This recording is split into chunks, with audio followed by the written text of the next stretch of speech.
Hello divine souls, welcome back to healers land. Friends, आज का video कुछ मेरे अनुभव पर बनाया है और कुछ डिवाइनली गाइडेड है। मुद्दा यह है कि क्या नाक्स जो लो एनर्जीज में रहते हैं उनको उनके अपराधों के लिए सज़ा मिलती है या नहीं।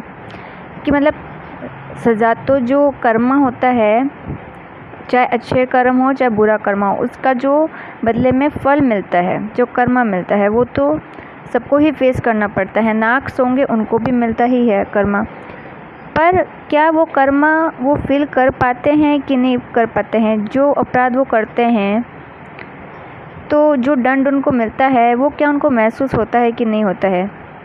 क्योंकि देखा जाता है ऐसे लोगों को कि कितने ही गंदे निचले स्तर के काम कर रहे होंगे, इनको कर्मा मिलता है, पर फिर भी उनको कोई गिल्ट नहीं होता है, रियलाइज़ नहीं होता है।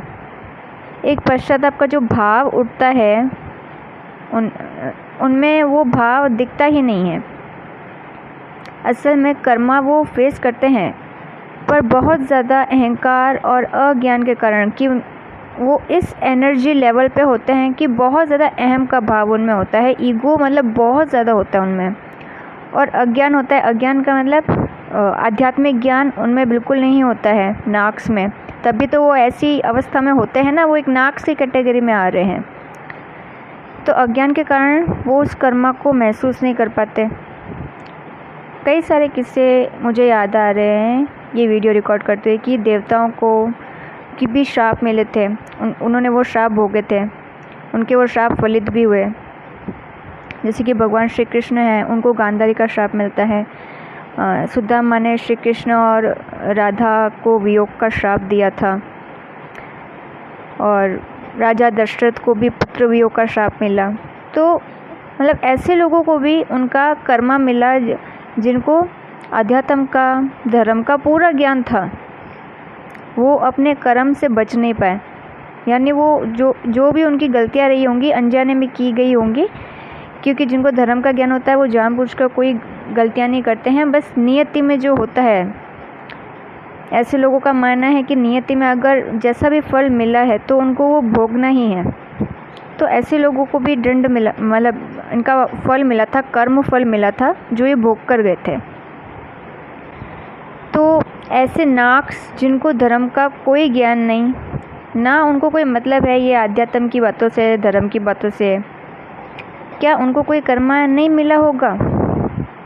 मैं अपना एक्सपीरियंस बताती हूँ कि मैं कैसे, मतलब मेरी जो फैमिली है पूरी, मतलब मेरे आसपास कैसे लोगों से मैं घिरी हुई हूँ। ऐसे मेरी फैमिली में ऐसे रिलेटिव्स हैं जो ब्लैक मैजिक जैसी चीज़ों में इन्वॉल्व हैं, वो सारी एक्टिविटीज़ करते हैं, तंत्र मंत्र की, व्हाटएवर।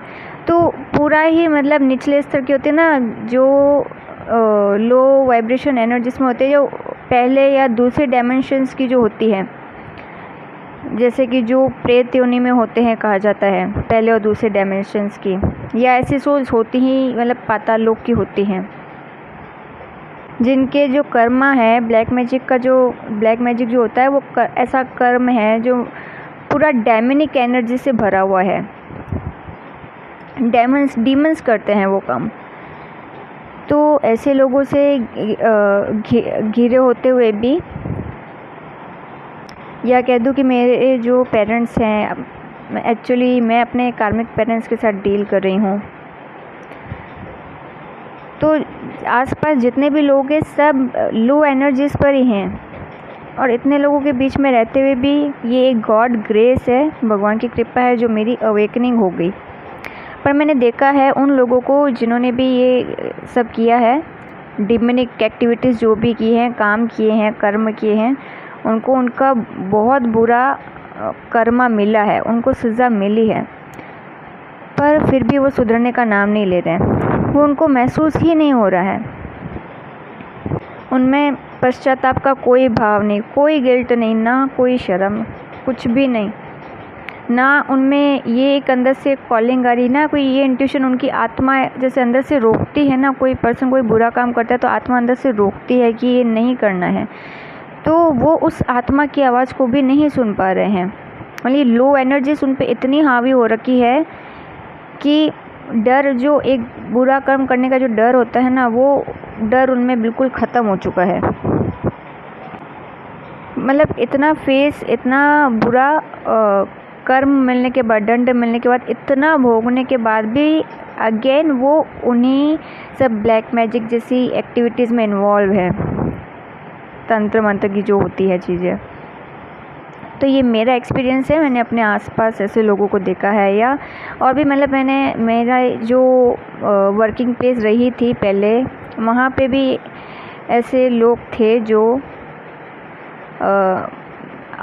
यानी कोई कारण नहीं था, बिना किसी रीज़न के ही मेरे पीठ पीछे किसी से चुगली कर रहे हैं, बुरा भला बोल रहे हैं, शिकायतें कर रहे हैं। तो मैंने उनको देखा, एंड में जाके उनको उनका कर्मा मिला, उन्होंने फेस किया। पर ऐसे लोग सुधरते नहीं हैं। या जैसे कि मैंने बताया कि मैं अपने कार्मिक पेरेंट्स के साथ डील कर रही हूँ, है ना। ऐसे पेरेंट्स को भी उनका कर्मा मिलता है जिनके बच्चे ट्विन फ्लेम जर्नी में हों और वो अपने बच्चों के इनर वर्क, मिशन वर्क में बाधा बन रहे हों, या जिन्होंने अपने बच्चे का, जो भी लड़का है या लड़की है, जो भी है उनका बच्चा, उसका रीयूनियन रोक दिया हो। कि हो सकता है सोल कॉन्ट्रैक्ट्स कुछ ऐसे रहे होंगे आपके डीएम के साथ या डीएफ के साथ कि आपकी उनके साथ मैरिज फिक्स रही हो सोल कॉन्ट्रैक्ट के अनुसार। आपकी डेस्टिनी में लिखा ही हो कि आपकी जो शादी है डीएफ के साथ होगी या डीएफ के साथ लिखी होगी, पर पेरेंट्स डार्क एंटिटीज़ के प्रभाव में ज़्यादा होते हैं। अक्सर ऐसा होता है कि जैसे ही ट्विन फ्लेम्स की अवेकनिंग होती है, डिवाइन फेमिनाइन ट्रिगर होती है, उसकी अवेकनिंग शुरू होती है, वो मेडिटेशन अपना इनर वर्क शुरू कर देती है। जो डार्क एंटिटीज़ का जो अटैक होता है वो या तो डीएफ की फैमिली पर या जिनसे भी वो जुड़ी होती है, इंटरेक्ट करती है बहुत ज़्यादा, ठीक है। तो डार्क एंटिटीज़ का उन पर अटैक बहुत ज़्यादा होता है, और पेरेंट्स पर तो और भी ज़्यादा होता है, या आप उस पर खुद पे होगा या उसके डीएम पर होता है।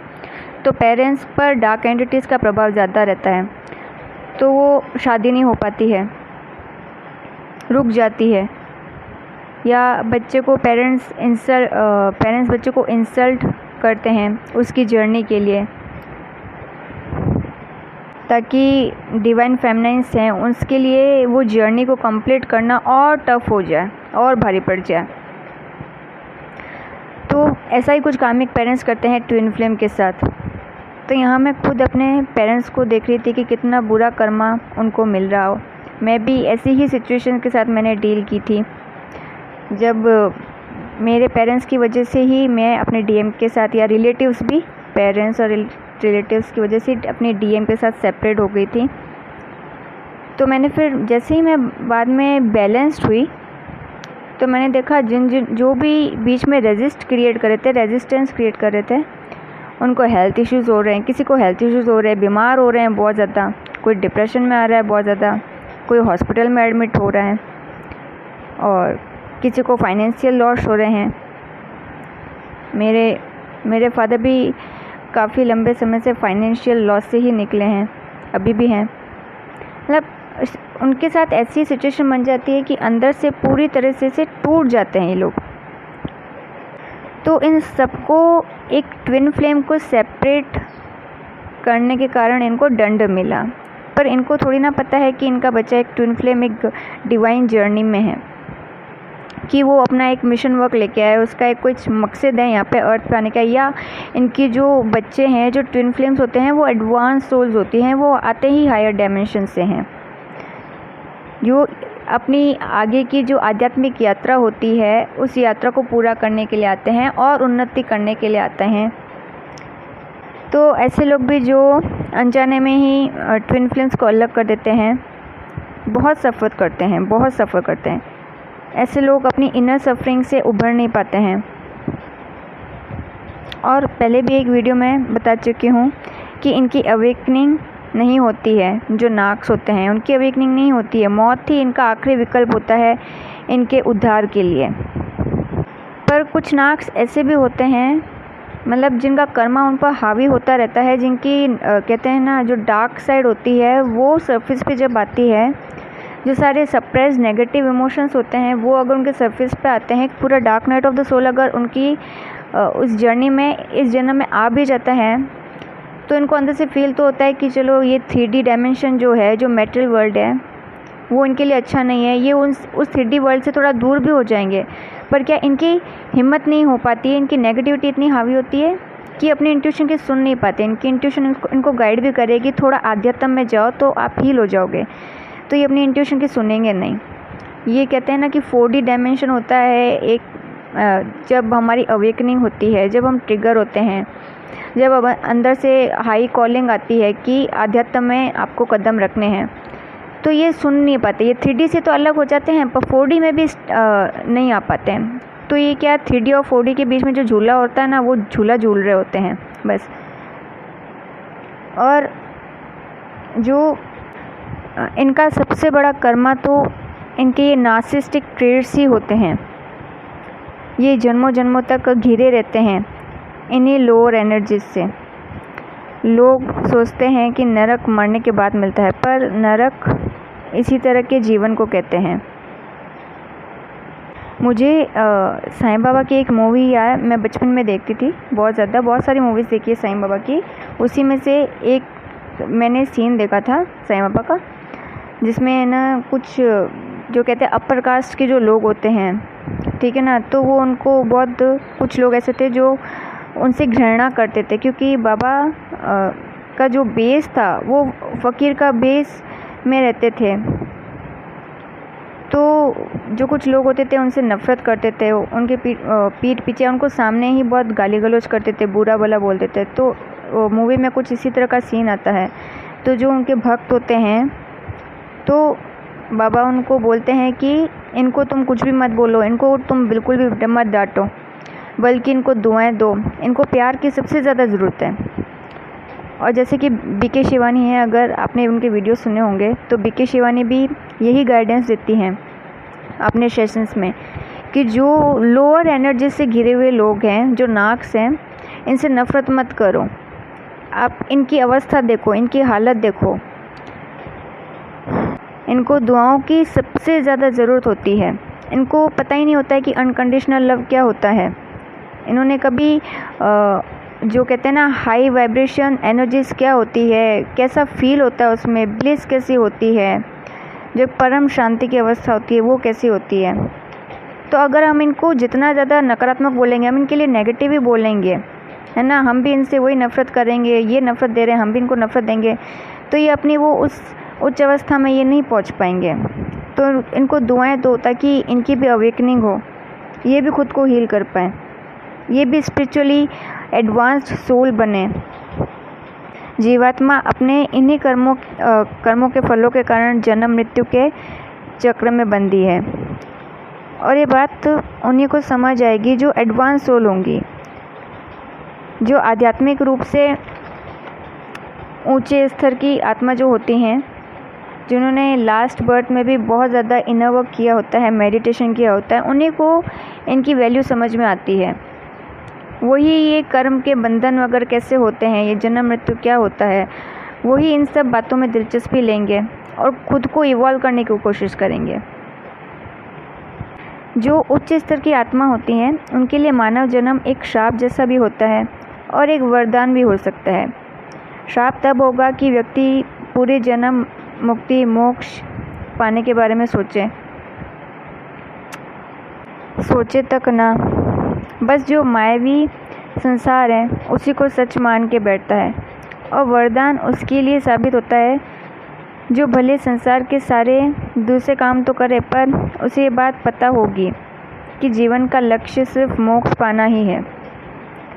इसलिए मनुष्य योनि को, मानव योनि को सबसे अच्छा माना गया है।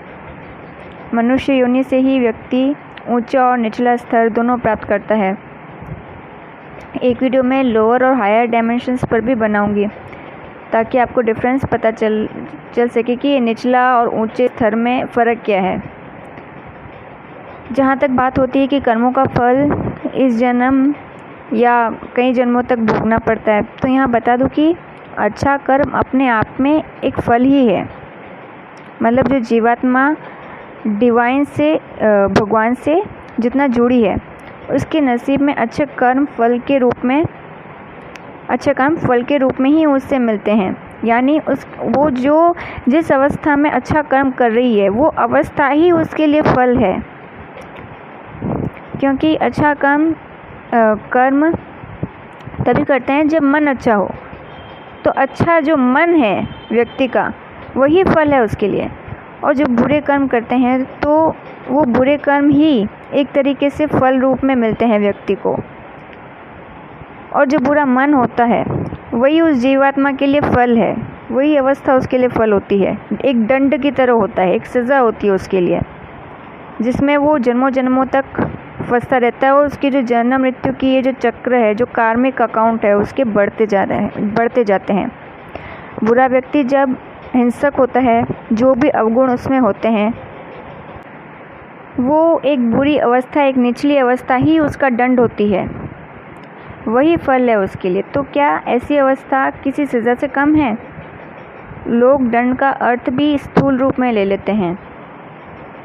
स्थूल रूप के दंड कुछ इसी तरीके से होते हैं कि किसी ने कुछ बुरा कर्म किया, तो कुछ टाइम बाद उसका एक्सीडेंट हो जाता है, या उसको कोई बहुत बीमारी लग जाती है, भयंकर बीमारी लग जाती है, जिसका इलाज हो पाना संभव नहीं है, लाइलाज बीमारी वो हो जाए, या उस व्यक्ति का अपने पेरेंट्स के साथ या अपने किसी करीबी के साथ रिश्ता टूट जाना। इसी तरीके से हम स्थूल रूप से दंड को मानते हैं कि यही दंड होते हैं असल में।